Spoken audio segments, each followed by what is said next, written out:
Welcome back to Game Talk from the Bench. I'm your host, Drew Barreto. Today I'm with my co-host, my uncle Andrew Barreto. And today we're going to be covering basketball. There's not much football going on. It's kind of the dry season. We got OTAs going on right now. Season's still a couple months out.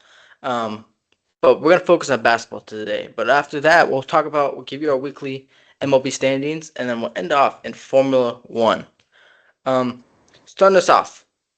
First round of the playoffs wrapped up. A lot of great series, a lot of great games. We'll start off in LA. We talked about it. Rockets they forced the game 6, Yeah. and that's all they did. All they did was force the game 6 because game 6 was a total blowout. Lakers they finished the job. Austin Reeves is back playing. They won 98-78. The only thing that came out that series is, for one, the Lakers are facing the defending champs and the Thunder, Right. and then Kevin Durant. Kevin Durant, most likely, or not most likely, he's likely to be traded again. And I got some thoughts on that. If I'm a team, I'm not trading a haul for Kevin Durant. I don't care that he's a future Hall of Famer. He is 37, going to be 38. He just gave up on the Rockets. His tenure with the Suns and the Nets didn't work. It didn't work out back in OKC. He hasn't won anywhere outside of Golden State. And so if I'm a team, I'm not trading multiple first round picks, multiple role players or star players for a guy that might not even make your team better. Because last year the Rockets were the second seed. This year they were what, the fourth seed? Fourth or fifth Yes. seed, Yeah. and the first round exits. He didn't make a difference. I know he didn't play in the series, but even then they lost with him playing. And so if I'm a team, I'm not trading for Kevin Durant. And if I do trade him, or if they gets released and I sign him, I'm not signing him to this big mega deal because to me, it's not. I mean, it might be worth it, but I'm not gonna have a guy that's gonna give up on the team, saying comments about other players on his burner Twitter account. I'm just not. And so Yeah, and the Rockets gave up. What I think now you're thinking about it, they gave up a lot for Kevin Durant, right? That was the issue. They couldn't get past the Warriors, so Jalen Green was inconsistent. So he was packaged with Dylan Brooks. I'm not sure who else was part of that trade, but those two guys. If you're looking back a year later, those guys were pretty. They were scorers. Dylan Brooks defensively, he plays well, and he's a scorer too. So that's what they lacked in the series against the Lakers. I mean, after Sengun, it was kind of like, okay, well, Durant's not playing. I don't know the extent of his injury or what kept him out, the whole series. But non-factor. They gave up, I think, a lot for him. Now that we're, hindsight, looking at this trade, and who knows if he ends up.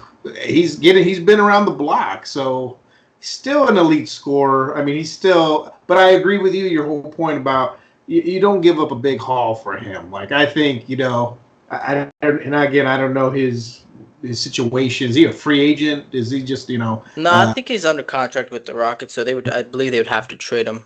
Yeah, I agree. I don't think they give up a whole lot. Whoever the next team is, right? Maybe he's trying to get, the whole 30 teams of the NBA. He's trying to just make it on every one. But that was just a trade that blew up in the Rockets' face. It wasn't for the better, and they're at home because of it. So we'll see in the future for Kevin Durant. He'll land with the team. I mean, a scorer like that, top 5 all time. I mean, he'll get on another team. But I agree that Hall, don't be giving up first rounders and some of your youth for a guy who maybe he's injured riddled now. I mean, who knows? Yeah, no, most definitely. It's funny, I saw a thing. It was like LeBron, KD, and Clay should all find their way to Golden State. Yeah. That was one thing. But yeah, I mean, it's at that point now. Like, after seeing all the fails that he's had since leaving Golden State, and it's kind of just like, I don't know, he might not really be worth it. Like, we know he's still a great scorer, Hall of Fame player. Like I said, it might not be worth it for teams to try to make the trade out for him. Moving on to a series where I thought we said it was going to go 6 games. We predicted all right winners. It was the Knicks and the Hawks. Problem is, I didn't think it was going to be as harsh as it was. At one point in this series, Atlanta was up. They were up 2-1. They were looking like, hey, maybe they have a chance at upsetting. And then the next game to play. They won game 4. They won game 5, and then not only did they win game 6, they won game 6. I mean, they were up 50 points in the second quarter. It was 72-22. I was like in like the food area, and I saw the TV, and I had to like take a double look because I couldn't believe the score that I had just saw. And yeah, they blew out. I mean, the final score was right here, 140-89. I mean, it was just Jonathan Kuminga had a negative plus minus of I think 40 something. Might have been Minus more. 44. Minus Minus 44. 44. So I saw and Steve Kerr was I smiling know somewhere.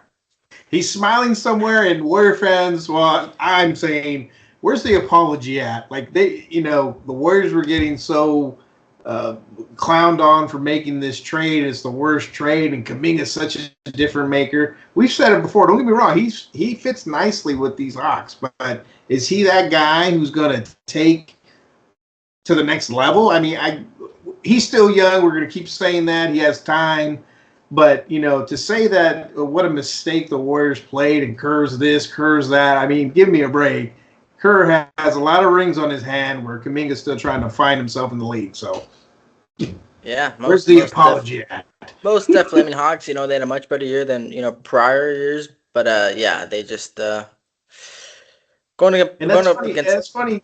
It's funny that they have that. Yeah, they played well. Remember down the stretch they were winning. 10 in a row and whatever. And this was after they traded, arguably their best player, Trae Young, right? They get rid of him, and now things start clicking. You had Nickeil Alexander-Walker, C.J. McCollum, Jalen Johnson, and then you get Kuminga, and those guys just, a bunch of young guys running up and down the court, and it's fun basketball. And just in the playoffs, you run into a team that's been there and done that, and they're pushing towards the finals. New York Knicks, and now you're at you ran into a juggernaut, I guess that is expecting to be in the semifinals to finals in the Knicks. So they still got to learn. You learn from this stuff, right? Kuminga's going to continue learning. He doesn't have Curry on his team to bail them out and Yeah. against the Celtics. Yeah. No one on the Hawks team is close to Steph Curry.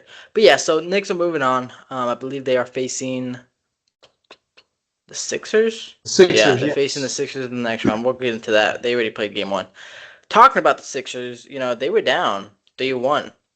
They made the comeback. They came back. They forced the game 7 against the Celtics. And Celtics had to play that game 7 without Jason Tatum. He was dealing with the calf injury in game 6. He ended up playing the rest of that game. They lost.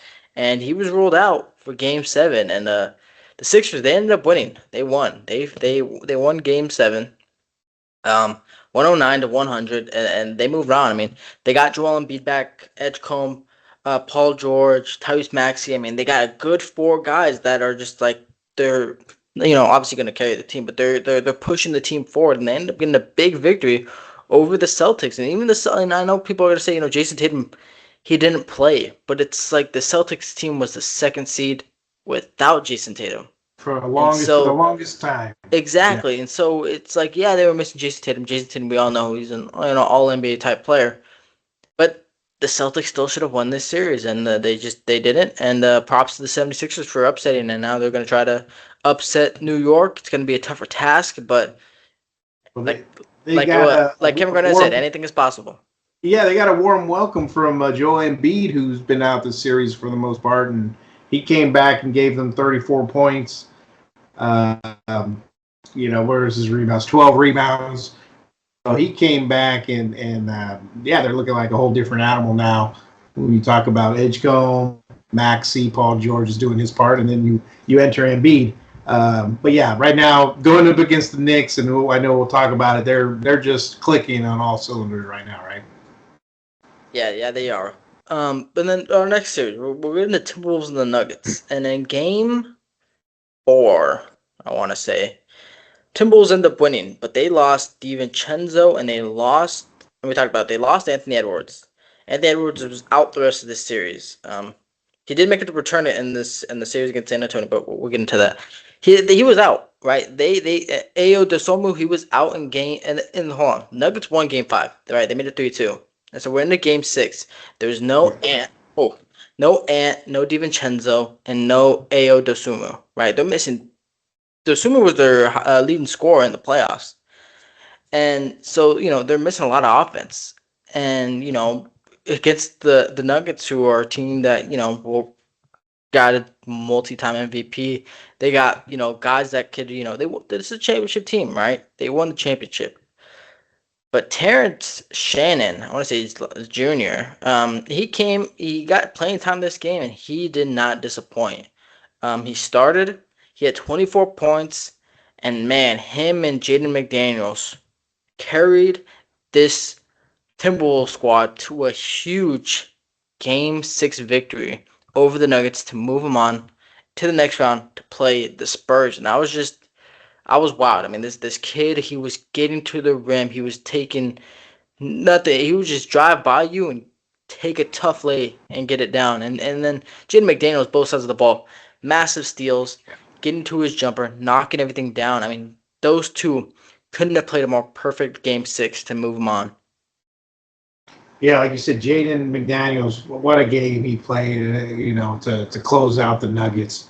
32 points, 10 rebounds, lockdown defense on Jamal Murray. I mean, Jamal Murray was 4 of 17. He had 12 points. He was, plus minus. He was minus 18. And, that turned out to be the difference there. You had, and the warm welcoming again of Terrence Shannon. That's just, there's some non-household names that are making a difference in that Timberwolves team that has brought them to the next series there against the Spurs.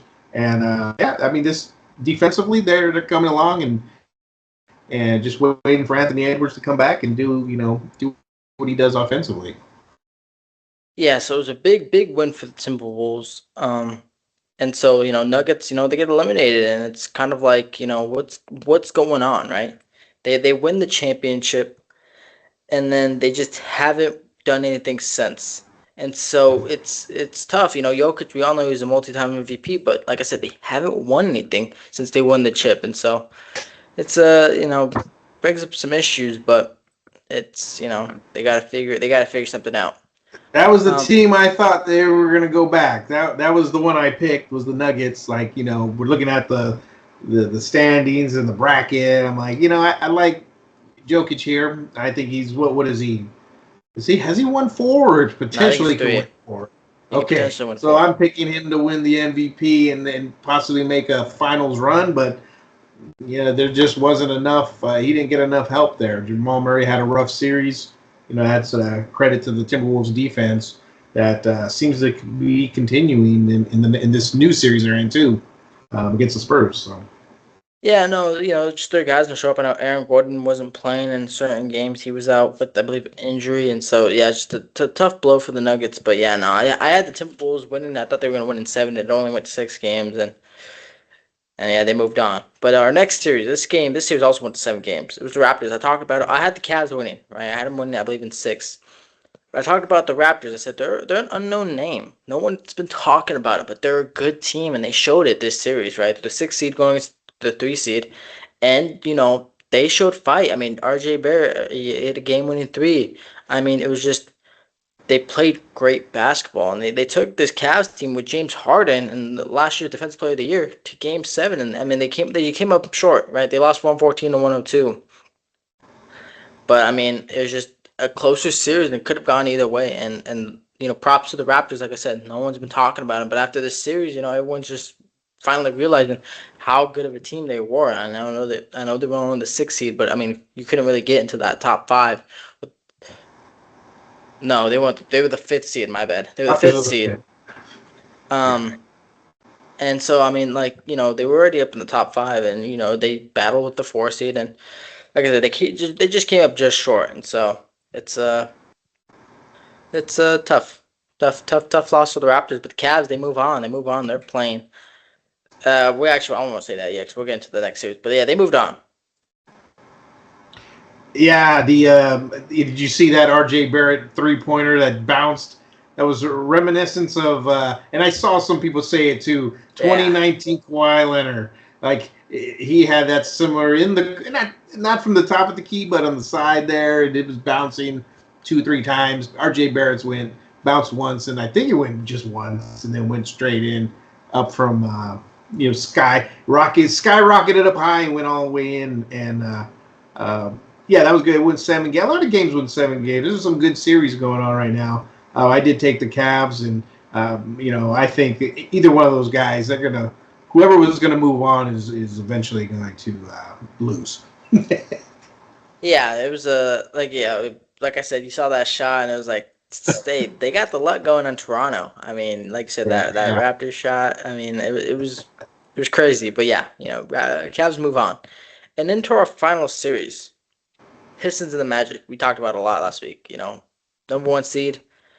They don't um they don't lose, right? They don't get eliminated in round one. It's very rare. It's not often. And this team was on the brink of elimination multiple times. They were down 3-1, and then Cade Cunningham had to start to do his best LeBron impression to start to carry. He dueled Paulo in Game 5. They both had like 40 plus points. Pistons ended up winning. They won Game 6. They forced the Game 7, and they ended up winning. They won 116-94. And in a game where okay, I'm thinking of this wrong. No, Game 6, Pistons were down 20 points. They were down 20 points. I want to say at half. They were down a lot. Mm. And then the Magic couldn't make a shot. They couldn't Oh make a yeah, shot. right. And the Pistons came back, and they ended up winning by almost by 20. They won 93-79. Um, I mean, the Magic scored a total of 19 points in the entire second half. It I was think just, they set a record, an NBA record it might for have been. I mean, it was crazy. I this. turned the game on, and I saw the Pistons were down 20. I said, it's over. I turned it back on, and they Yeah. won. I couldn't believe it. I was like, they forced a Game 7. And then come Game 7, they just, yeah, they were dominating. Tobias Harris had a huge first half. They had a nice lead heading into halftime, and then they kept it, and they ended up coming out and they ended up winning. And so good to see that the first seed is moving on, and but they can't be affording. I mean, I know like I said, a lot of inexperience, but they can't tire themselves out. If they want a chance to go to the finals and win, they can't be going all these game sevens. They need to start the series strong and win as soon as possible. Because they, like I said, that's yeah. We saw it last year. I want to say, Timberwolves or not Timberwolves. We either saw it last year or the year prior. The Nuggets were coming off like multiple Game 7 series, and it was just it's a lot. It's a lot of games. You already played 82 game season. Now you're playing 14 games, and so the Pistons move on. And I believe they deserve to move on. I had them winning. I had them winning. I believe in like 5.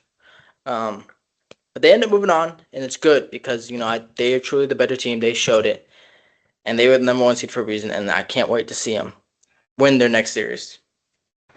Yeah, they got a little scare there. Like you said, they were down 3-1, and then they Cade Cunningham took control like all-star leaders do. He's the main guy on the Pistons, and he showed it. He was scoring, rebounding, giving out assists. He was just kind of like he knew what was at stake here. He wasn't ready to go home. They end up winning the series, and they go on to face the Cavaliers, which I think like I was saying, that of the Cavaliers and Raptors, Cavs move on, and I'm just now you got the Pistons, who I feel, after coming back from 3-1 or finding themselves again, realizing, hey, we're the number one seed. We should be dominating, and they have been, and so far, and well, you'll talk about it. Game 1 of the next series, they're showing, and they're still doing it. Yeah, and we'll just get right into that. They played today. We'll get into there was 2 games yesterday, but we'll get into today. Pistons and Cavs. Pistons, they ended up taking game one. They won 111 to 101. I didn't get a chance to catch this game, but I mean, a lot of contributions. Duncan Robinson 19, Cade 23, Tobias Harris 20, Jalen Durant 11, Sir Thompson 11. Off the bench, Jenkins at 12. I mean, they just a lot of guys in double digits, right? That's always what you want. And for the Cavs, Evan Mobley only 14, Jared Allen only 2, and then Harden and Mitchell both had about 22 and 23, and then Max Strus off the bench had 19. But it's just not enough. In that series against the Raptors, it's like Spider or Donovan Mitchell was dropping like 30. Obviously we know what James Harden's capable of, and for a team like the Pistons who are really good at defense, and they got guys like Sir Thompson, they're two guys, Mitchell and Robinson and no, not Mitchell. I was thinking about to say Mitchell Robinson. Duncan. No, not Duncan Robinson. Oh my goodness. Donovan Mitchell. Sorry, Mitchell and Harden. They're gonna need to be really good offensively. Because like I said, this Pistons team, they're the number one seed for a reason. They got a lot of young guys. They got defense. They have offense. They kind of have everything. They got veterans. They got young studs. They got the former number one overall pick. It's gonna take a lot for this Cavs team to win because they got to play near perfect because this Pistons team is going to beat you. And I got the Pistons winning. I think this series is going to go 6 games, and I have the Pistons winning. They're already up 1-0, and so we'll see how the rest of the series goes. But I got the Pistons winning 6. I'm going sweep. Pistons sweeping. They found themselves, like I said, they're back to being that first seed 60-game winning team that we've seen throughout the year. And today, I mean, I know it's 10-point win, but everybody contributed, like you said. You got the leader Cunningham doing his thing, 23 points, 12 rebounds, 4 assists, or 7 assists. Sorry. But yeah, I just see them. They're back on track. I think they take care of this series sooner rather than later, and or it could just be like any team with James Harden on it. I go against. So I just think he's the curse to any team he goes to. He's the curse, and we'll see you later, Cleveland. Hey, 4 games. I like it's bold. But yeah, it's possible. I mean, this Pistons team. I mean, like I really thought they were gonna be eliminated, and they like I said, they ended up coming out and they showed up and they advanced, and so I like it. But yesterday we had 2 games. We had the Knicks and the 76ers. 76ers, they're coming off of Game 7, right? They had, I believe, a day's rest. Knicks had a couple of days rest. Blowout. Knicks 137 and 98. Just domination. OG Anunoby 18. Cat had 17. Jalen Brunson 35. Mikal Bridges 17. They just had a lot of guys at the bench just, scoring, 5 points of 5. As for the 76ers, I mean, no one really did much. Paul George 17, Embiid 14, Maxey 13, Edgecombe 12, and just not great basketball from the 76ers. It's just game 1 though, so hopefully they still have some comeback magic in them, but it's gonna be tough for them to win. However, I do like their matchup. I like their matchup against the Knicks. I just, obviously, like I said, they just didn't play well today. I think I'm going to go with upset here. I think I'm going to go with the 76ers in 7 again. I like their 2 young guards. I like Maxey and Edgecombe. And then they got the big man Embiid to, go against Karl Anthony Towns. Then they have Paul George and Kelly Oubre. Those are great wings who are great defenders. And so I'm going to go with the 76ers in 7 to upset the New York Knicks.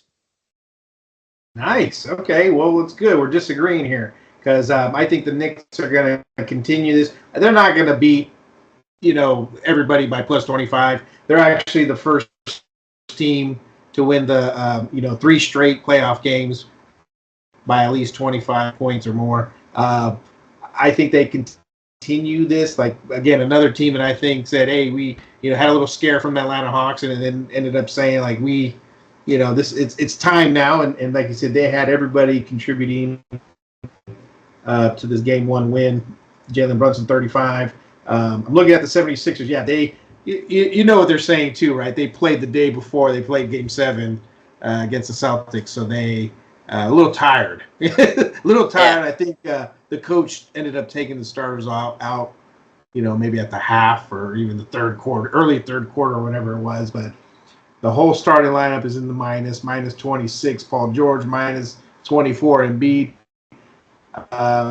Yeah, I do like the matchups though. Yeah, I think Embiid going against Karl Anthony Towns, that's fun to watch. Max Edgecombe against Jalen Brunson. They had problems, you know, game one, and I expect them to turn that into a series. I actually have the Knicks in 6, so I give I give a victory there a couple victories right to the Sixers. No, yeah, it's good. I think it's gonna be a great series. Like I said, I really like the matchups that they got going on, so it's gonna be interesting. Another series that's gonna be really good, that's gonna go probably 6 or 7 games. It's the Spurs and the Timberwolves. Now, I have the Spurs winning even prior to this game one.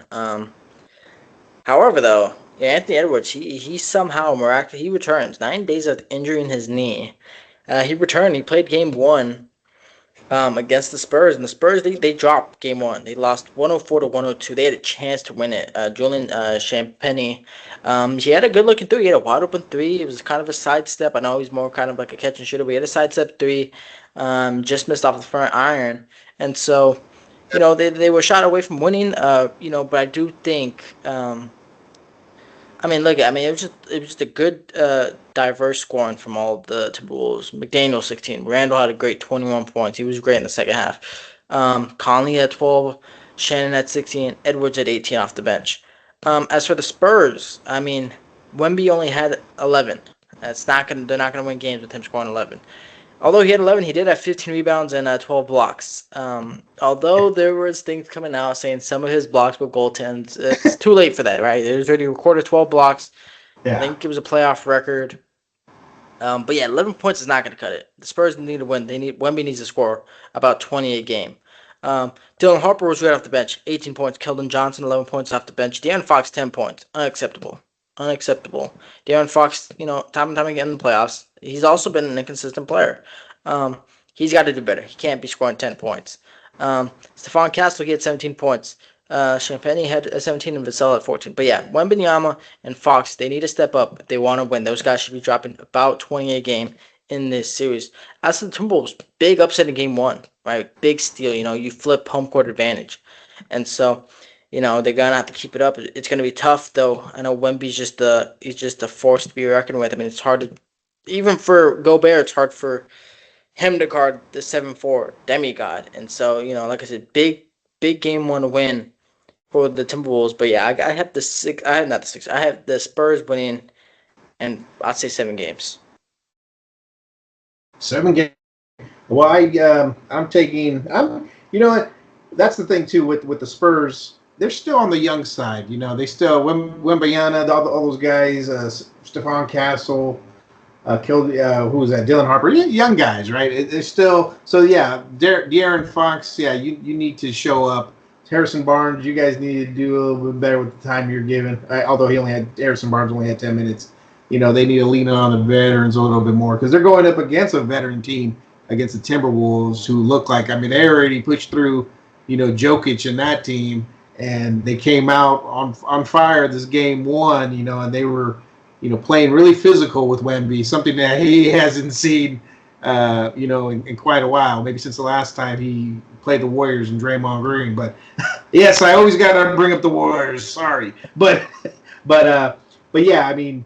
They're going up against a veteran team who, I mean, they're looking good. The Timberwolves are playing just really good basketball right now. They're getting these guys off the bench who we've never heard of to go ahead and fill a void while Anthony Edwards is out. And with that said, though, I'm still taking this freak of nature, Victor Wembanyama, to shoot better than he did, to get more than those 11 points.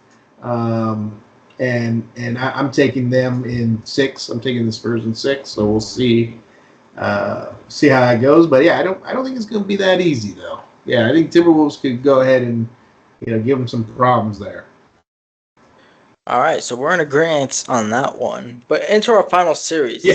it's the former champs the Thunder versus the Lakers. This game is currently on, right? Game one is currently on right now. As we are recording this episode, is the third quarter with about 2 minutes left. Thunder are up 78-70.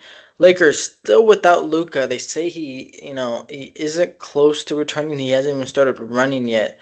So that is really big cause for concern for the Lakers because obviously you want the guys that was highest points per game score. I believe about 35, 35.6. I want to say.